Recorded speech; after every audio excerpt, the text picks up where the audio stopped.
Last month, a popular game series put out a TV series that did really, really well. I was actually pretty impressed with it. But within this series known as Fallout, we meet a young lady named Lucy who grew up trusting people probably more than she should. And when she leaves the vault into a post-apocalyptic world, she finds she's struggling with trusting people. She has trust issues galore. And today on Geek Devotions, we're talking about how to deal with trust issues. Hello, devoted geeks, and welcome to Geek Devotions, the show for devoted geeks who are devoted to letting you know that you're loved. I'm Dallas. I'm so glad you've hit the play button today. If you are new to our show, we take geek pop culture items like movies, video games, comics, and anime, and let people know that they're loved, they're cared for, that there's a plan and purpose for life. So, if you don't watch past this moment, know this: you're loved, you're cared for. There is a plan and a purpose for your life. Don't give up. Now, before we continue on with our conversation today, I do want to give a special thank you to Elijah from Anime Relatable, who rounded up our Anime April event with an amazing episode. And there will be a link in the description down below for you guys to check out not just that episode, but also go to his channel and leave some love for him over at Anime Relatable. If you are an anime fan and you like what we do here at Geek Devotions, I really think you're going to like a lot of what he does over there. So make sure you check out Elijah over at Anime Relatable. As I said in my intro, we're talking about Fallout. This was a series I was kind of surprised at how good it was. As of late, video game, TV shows, and movies have been not good. Not good at all. But this was really pretty good. And in the story, you find a young lady named Lucy who's really struggling with trust. She discovers a world where people are very untrusting of each other, and for good reasons. And she begins to find out the people that raised her and the things that she was taught was all lying to herself, and she begins to really doubt. She has major trust issues. But what I found interesting throughout the series, though, is that she's walking along having trust issues. She's also trying to build a culture of trust within her community. And this is a really important aspect because within community constraints, you have to have trust. It's important for things to function well, is for us to trust each other. And when that is broken, it is so damaging. It's so heartbreaking because I have seen whole friend groups, I've seen whole communities just fall apart because somebody abused the trust that was given to them. So what do we do with this? How do we build trust? What do we do if people have abused that trust? I kind of want to walk through that with you guys just a little bit today. And the first thing is this, and this is going to be something, I'm going to say something important, but I need you to understand that there's going to be some stuff that's going to come on the back end. It's going to sound like I'm negating what I'm saying, but it's not. And that's simply this. You're not supposed to put your full trust in people. Now, some of you in the background, you're like, darn right, you're not supposed to trust people. They're all terrible people, are all out to get you. Hold up, pump your brakes right there. We're going to get into that conversation about trusting people, but within the framework of trust, what are we supposed to do? Psalm 118 verse 8 says, "It is better to take refuge in the Lord than to trust in man." Now, this is not necessarily saying that we can't trust people or that we need to just stay away from people, but it is saying that we need to stop relying on people more than we rely on God. God being an infinitely divine being who genuinely cares about us and has laid out a plan of salvation and hope for the world, He is there for you. And if you are willing to put your trust in Him, history shows that He is faithful and just, and He will take care of us in one fashion or another. It may not be the way that you want it to be, but He does take care of us. And that's the core thing, and I want to put out there first off. We have got to put our trust in the Lord more so than anything else. When we put our trust in God, then when everything else falls down on us, we can get through it. And this is a key foundation. This is a key aspect because the things I'm going to say now, when it comes to community, it all links back to this first foundation. We have to put our full trust in God, trust in His process that He has for us, trust in the scriptures that He's given us through the Bible, all these things. Why? Because it all builds off of it. Now, like I said, some of you are like, darn right, we can't trust people, but we are built to be relational people. We are meant to have relationships with other people. So that requires trusting those people. But how do we build community? How do we build a trusting community in of itself? And it takes a lot of hard work, actually. It takes something pretty essential that I think some people underplay. Philippians chapter 2, verses 3 and 4 says this: "Do nothing from selfish ambition or conceit, but in humility count others more significant than yourselves. Let each of you look not only to his own interests, but also to the interest of others. In this passage, what we're being told is if we want to build a community of trust, we have to stop thinking about ourselves and think about what's best for other people. But that's hard when we don't trust those people to begin with. And so there's a level of we're having to step out on faith. So while we're helping to build a relationship of trust with other individuals, we're able to do this because we go back to that first aspect. We're putting our trust in God. That no matter how people respond, no matter what they do, God's going to take care of us. He's going to carry us through the situation. So as we lay everything out and begin to trust people and begin to develop a relationship with folks to have a environment of trust, God's going to carry us through. Now, later on in that passage, it says something else. It says that this is the same mindset that Jesus had. And it says that Jesus actually, not considering it important to be equal with God, took off his divinity, if you will, and became flesh.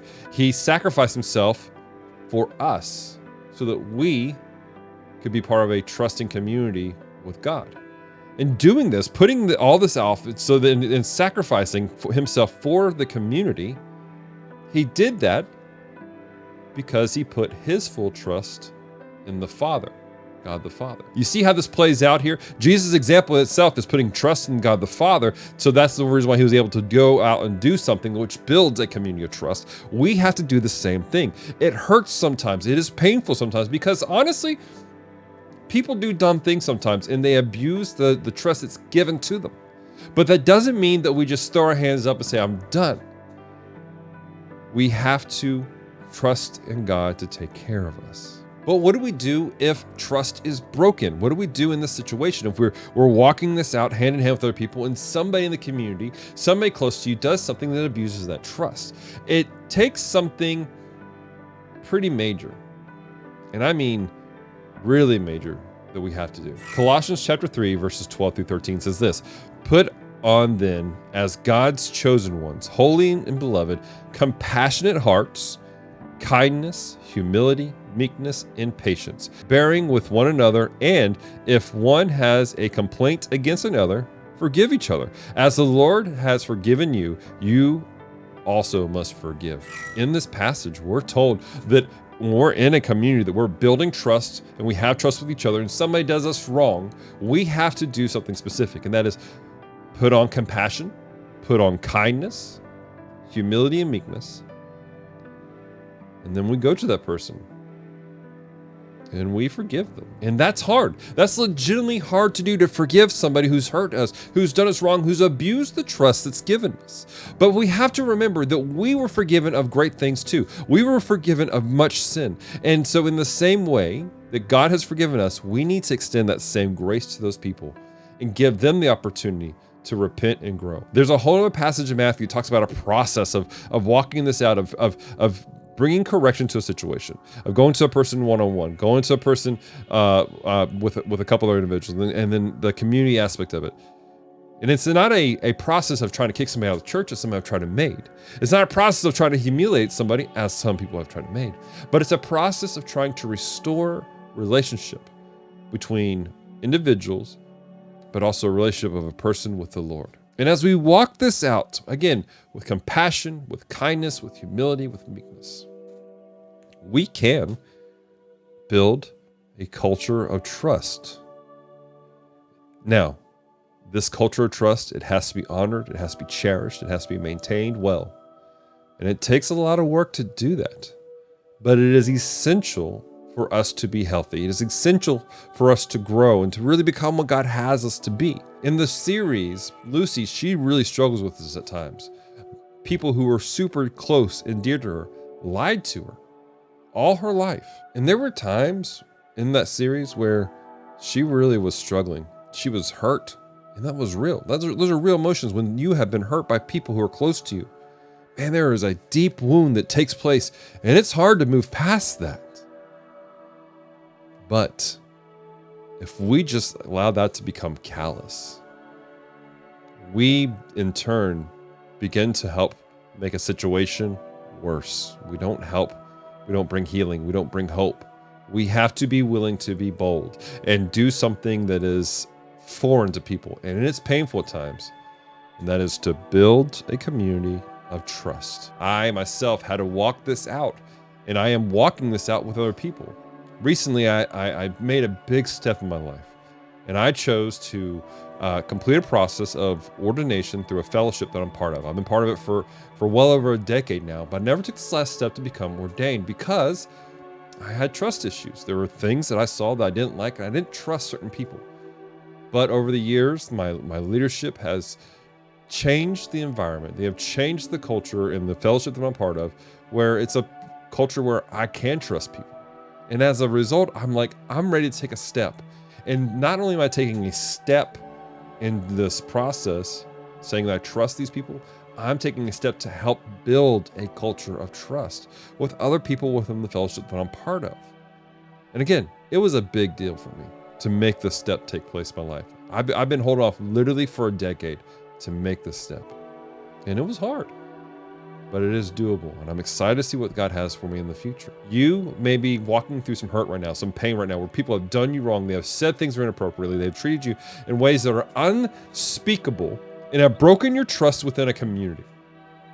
But if you are willing to take steps, like some of my leaders have done in the fellowship that I'm part of, you can build a new community that is based on trust and hope and grace.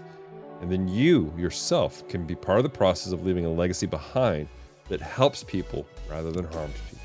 As I said, Fallout was actually a really good show. It is rated mature for good reasons. It's not for children, but it was a really interesting show. And if you're a fan of Fallout, or maybe you're interested in getting into Fallout, this isn't bad. You may enjoy it. But my question for you guys is simply this.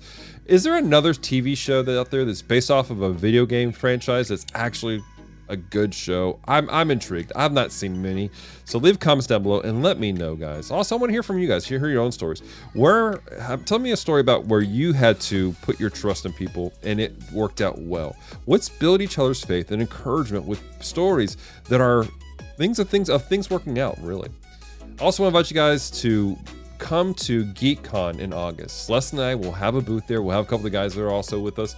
And we would love to see you at our booth. We want to shake your hand, hug you, take pictures of your cosplay, talk to you for a little bit, and do life with you on the con floor there at GeekCon here in Shreveport, Louisiana, coming up in August. And I also want to invite you guys to check out our website, geekdevotions.com, where you can find all the stuff that we do here at Geek Devotions, including various podcasts and articles and all kinds of cool stuff. Now, one last major thing I want to do.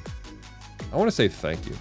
A major thank you to our devoted Patreon geeks. You guys have helped us to do so much. You guys are the reasons that we're able to go to GeekCon. You guys are the reasons that we have all this stuff here so that we can create these devotions that are meant to help people know they're loved, they're cared for, and know that God genuinely has a plan and purpose for their lives. And if you'd like to become a devoted Patreon geek, visit our website, geekdevotions.com, where you can sign up for as little as $1 a month. Or if you want to give a one-time gift, there are other options there for you also, guys. That being said, one last thing. I said last thing, but now this is the really last thing. Guys, make sure you guys check out our social media. We're on Facebook, Instagram, Twitter, and Discord. And we also do Twitch and all kinds of stuff. And why do we do it? Because we love community. We want to be in community with you. We want to develop a community of trust and love and grace with you guys. So come be part of that. Just look for Geek Devotions on all those platforms. Until next time, stay devoted. Peace and love.